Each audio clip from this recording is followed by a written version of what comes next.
Welcome to Business Review, a daily program that delves into the latest and most significant economic stories. From stock markets to currency news, Business Review covers the most up-to-date developments in the global financial world.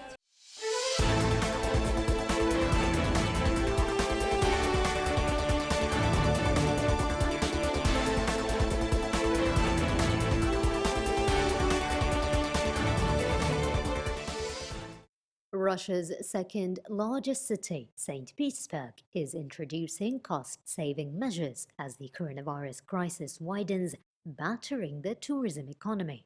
The bright city lights are to go off every night at some 500 sites as part of the belt-tightening measures to cope with the impact of the coronavirus.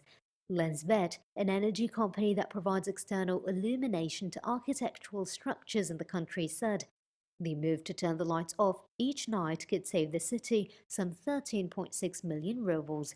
The measures will remain in place until at least August. Russian President Vladimir Putin has ordered the nationwide lockdown to remain in place until May 11th.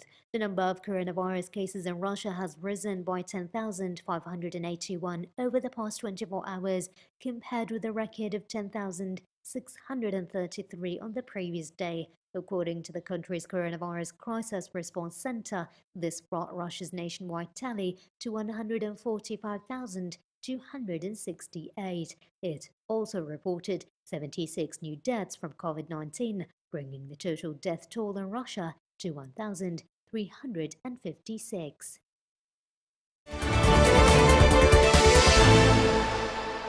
As Portugal slowly started to ease its lockdown measures imposed to fight the coronavirus on May the 4th, the hairdressers reopened, and some of them have opened their salons in the heart of Lisbon, but business may now face a long road to recovery.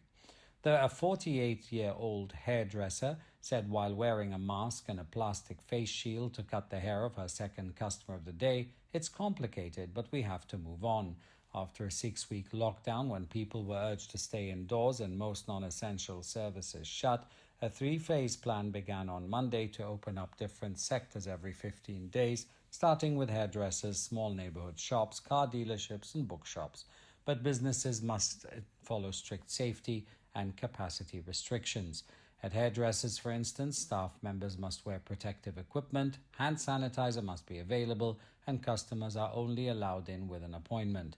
Portugal has so far reported 25,525 cases of the virus and 1,063 deaths, a significantly lower toll compared to other countries, including neighboring Spain. If the virus spread continues to slow, bigger stores, restaurants, museums, and coffee shops will reopen on May the 18th, but at reduced capacity. Kantigal Maganlal, who's age 69, also reopened his small drugstore and said he missed his loyal customers the most.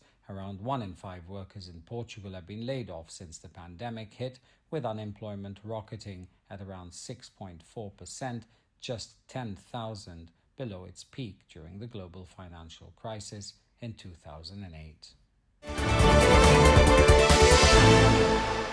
India's COVID-19 lockdown, which was supposed to end after 40 days, has been extended for another 2 weeks, making it the third round of 14 days lockdown in the country. The number of COVID-19 cases in India crossed 40,000 mark. The death toll due to the pandemic, meanwhile, has reached 1,306.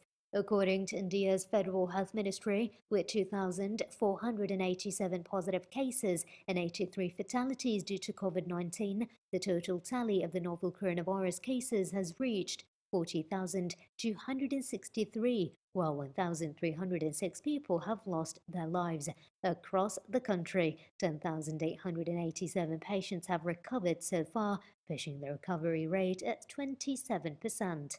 According to the top health research body, Indian Council of Medical Research, 1,046,450 samples have been tested until Sunday morning. In the fight against COVID-19 pandemic, life in India has come to a standstill, which has badly hit economic activities. The government has divided the total 733 districts across the country into 3 zones: red, orange, and green. The zone classification determines the severity of infection in the respective district and the kind of restrictions it has been placed under.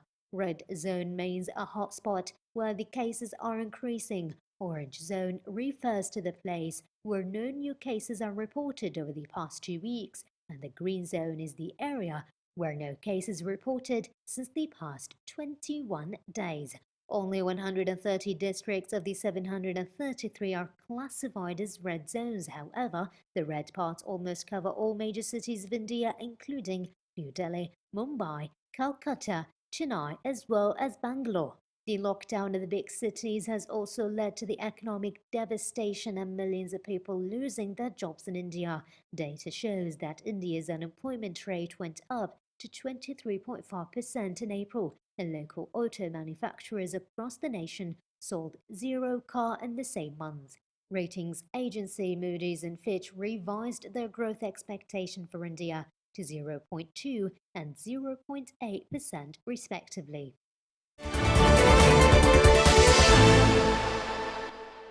Texas auto dealer Hayden Elder says March was his worst hit month in 42 years selling cars thanks to the virus, but April brought days that were almost normal, and he expects bigger customer discounts to help him sell more Dodge Ram pickup trucks this month. The virus outbreak and resulting stay-at-home orders have clobbered the U.S. vehicle market, but from his corner of Texas, which pushed ahead with a phased relaxation of restrictions put in place to curb the virus, Elder sees enhanced incentives from Fiat Chrysler automobiles, who are playing a bigger part in boosting sales.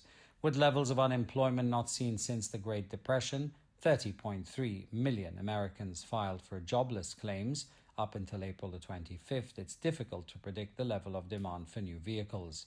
Jeff Schuster, president of the Americas for Consultancy LMC Automotive, said the market should rebound the second half of the year, but 2020 sales could be up to 25% lower than 2019. That uncertainty is even greater if America experiences a second wave of the virus.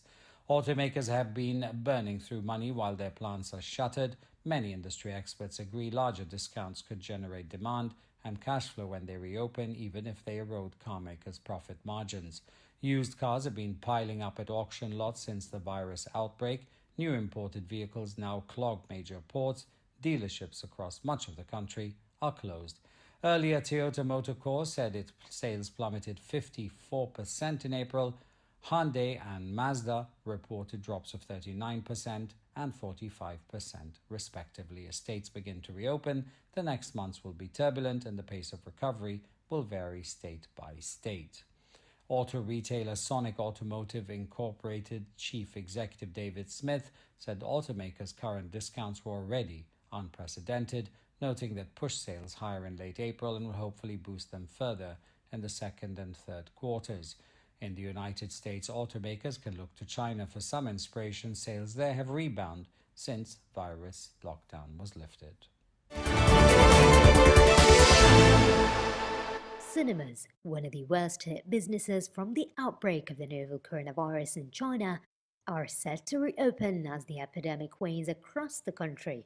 According to a guideline on epidemic control released by the State Council, enclosed recreation and entertainment venues are now allowed to reopen amid several control and prevention measures, such as offering advanced online reservations and limiting the number of visitors. The coronavirus outbreak has suspended the operations of about 69% screens in more than 10,000 cinemas across the country for more than 100 days.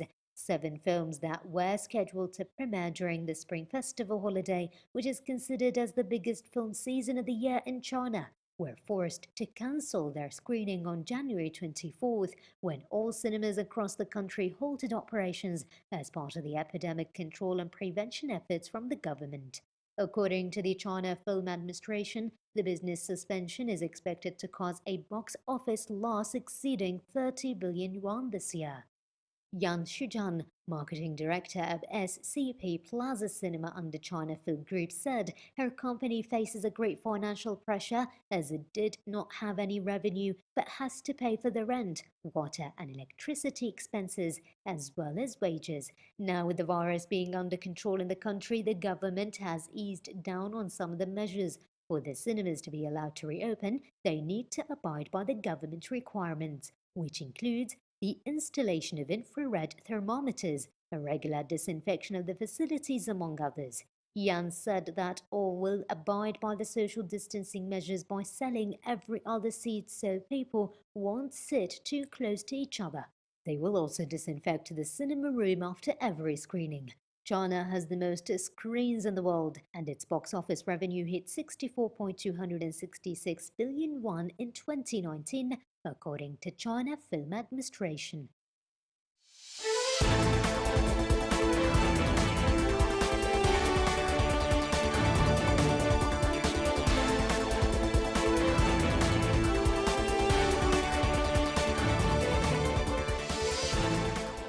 This has been Business Review, your daily source for the most critical financial stories.